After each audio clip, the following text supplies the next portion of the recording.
This video is intended to help you understand the different concepts involved and the different aspects of replacing or resetting a toilet.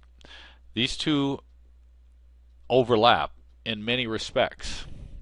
The first and most critical piece of information that I need when replacing a toilet is what is the current rough-in dimension.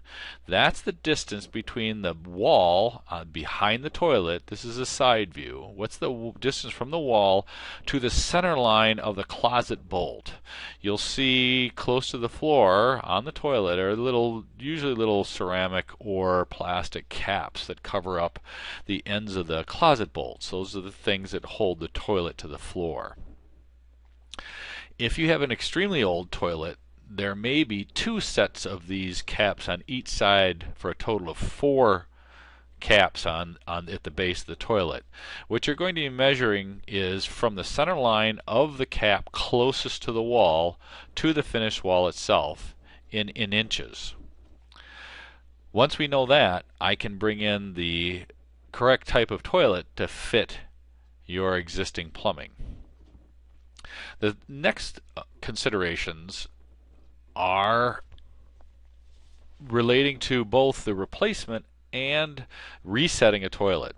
Resetting a toilet is generally necessary when there's water on the floor when you flush the toilet. The reason is that the seal, it's wax nowadays, and many years ago they used plumber's putty, that seal between the waste piping underneath the floor and the bottom of the toilet has come loose and needs to be redone. In order to replace that seal, I need to pull the toilet, tip it on its side, clean the bottom, put in a new one, put it all back together.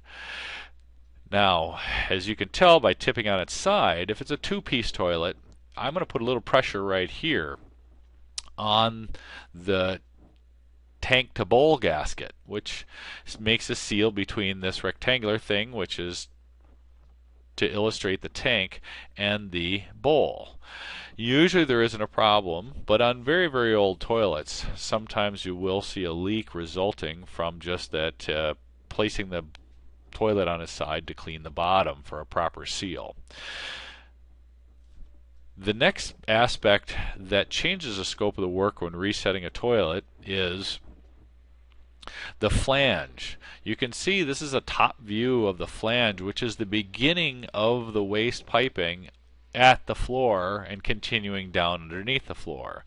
You can see notches here, and these are slots, and these are what holds the closet bolts. So in order to have a good seal, we need to have a place to put the new closet bolts. Once I pull the toilet, I can see whether that flange is deteriorated or broken, and maybe that's why the wax ring has failed or the seal below the toilet has failed. Sometimes, on rare occasion, the floor itself is become water soaked, and therefore the toilet is not holding stable, so then the wax ring fails. The three components that are critical for the toilet to be sealed and tight and not leak any water is the flange needs to be properly secured to the structure of the house, the flooring has to be solid, and the closet bolts have to be intact. Once all of those are in place, then I can reset the toilet and put in a new seal, and you have a functioning toilet again.